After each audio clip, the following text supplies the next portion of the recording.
Human resources. So we are going to have a meeting a week from tonight with department heads and the committee. Just be aware of that, and then we'll be sent out. All right. Humane.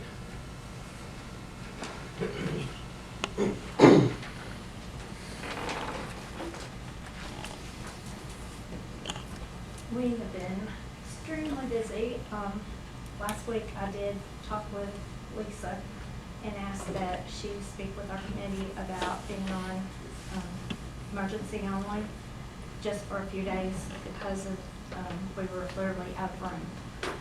And we did do that. We put it on our Facebook and announced it to the public, and we had no issues with it that we couldn't handle. So things actually just continued on. And we managed to make it till Saturday when we transferred 46 dogs to rescues up north. So what that means is 46 dogs will never run loose in Kennet again and will not be an issue here. And they will all be taken care of and spayed and neutered. As of today, we have 24 dogs still yet at KHD. So even with sending that many, we're still kind of up there. But we've managed, and hopefully we'll keep it up. Also today, Sharps Disposal donated 528 pounds of dog food. We were going through roughly 75 to 100 pounds of dog food per day. So that's a lot of money, that's a lot of dog food, that's a lot of work. And that was all paid for through donations. Also, Dawn and Kim Collins donated some items for the play yard, and we've got several fundraisers going right now. So, and I just want to tell you guys, thank you for being supportive during the crunch. Any questions? Thank you. Thank you. Thank you. All right. Police.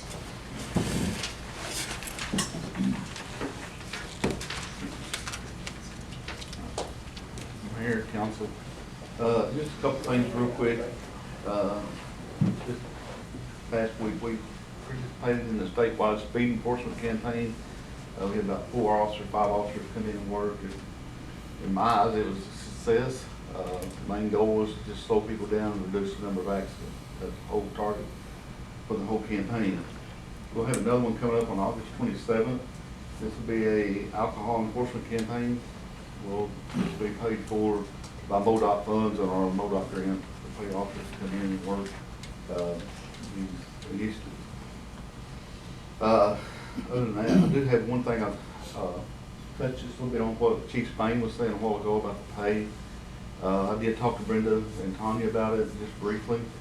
I understand where they're coming from on it, but kind of like Paul, I would like to see it get changed back because the way our schedule rotates around, it affects those officers. In this past payroll, I think I had 2 officers, maybe they got affected by it. So if we can, I'd like Chief Spain request to have it changed back to what it used to be, if we can. We'll discuss that at that next meeting with Human Resources, because the department heads will all be there, so we'll go through that. I just kind of want the council to understand it does affect our guys too, because of where our schedule rotation goes. Other than that, that's all I have for tonight. You had said on your speed enforcement, you were gonna work neighborhoods too. Is that successful as well as the main streets and highways? Yeah, it's mainly the state highways. That's what they want us to concentrate on. Now, we're not just restricted to that. They would like to see more enforcement on the state highways. We do have some city streets we use, where especially if we get complaints like stop sign violations, stuff like that, we'll try to get those officers to work those areas too. I actually saw 2 there on Ely, 2 different officers and 2 different vehicles pulled over on that. And that's a popular road. We get a lot of complaints on it. We get a lot of complaints like that. When did you say the alcohol enforcement was? August 27th. Again, it's a statewide initiative campaign that's being done by MoDOT. All right. Thank you.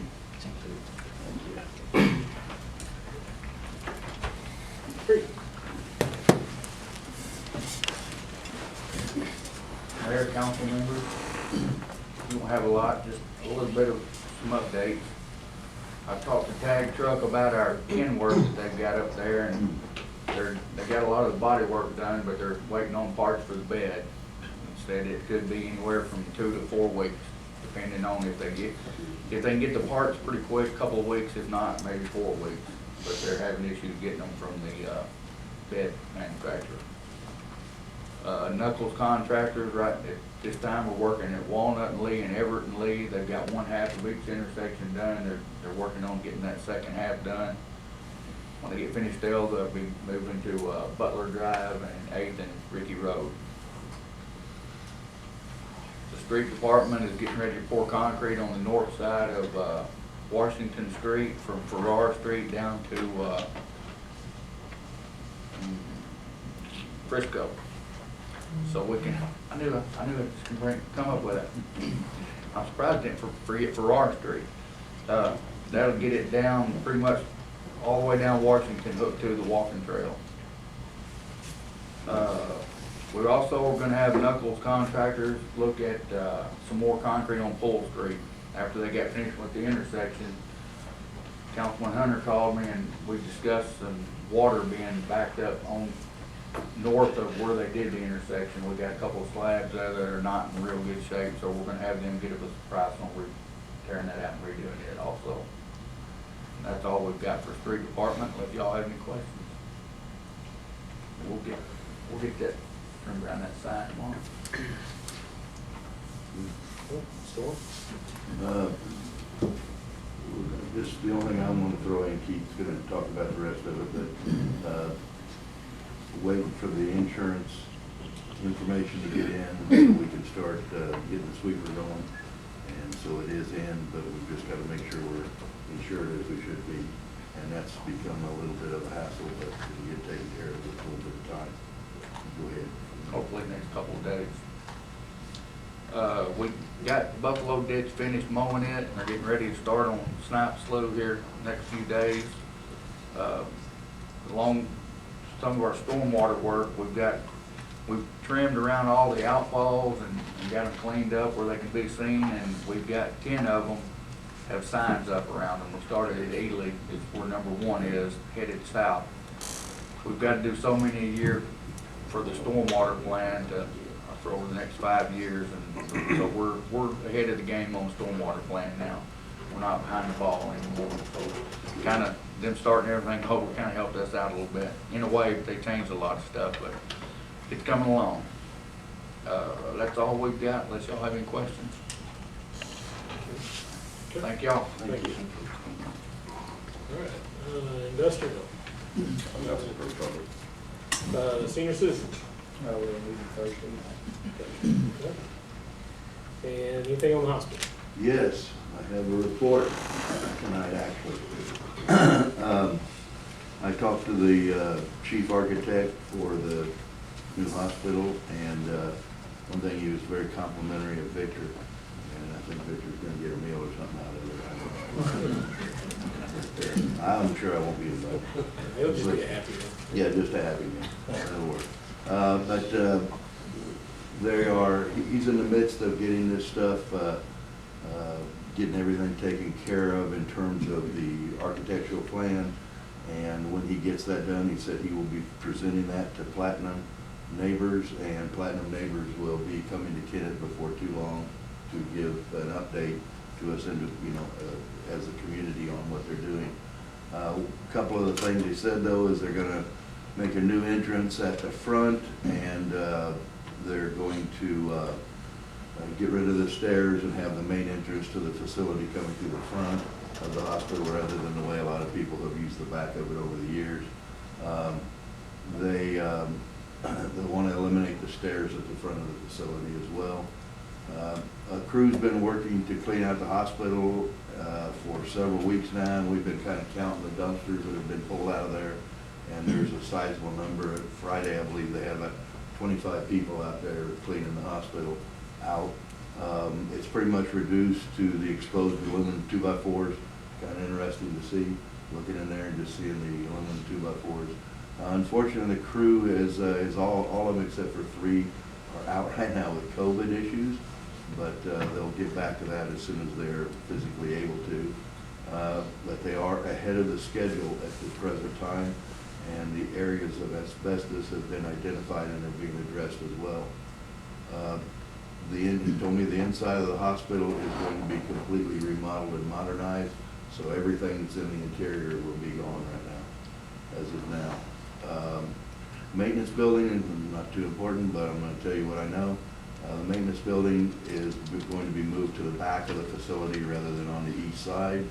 And because of the way they're changing the hospital, they're gonna add additional parking to the front of the hospital. And to make it their main entrance, they also are planning on putting some type of a medical building or a strip mall type setup on the northwest corner of the property across from what used to be the medical facility right now. And that way they'll take advantage of their parking situation. And as soon as I get any more information on it and have any information from Platinum Neighbors themselves, we'll be calling a hospital committee meeting and see what other information we have. Great. All right, don't have anything down as unfinished. So, under new business, a vote to vacate or not the alley alongside Shelton Parkhouse.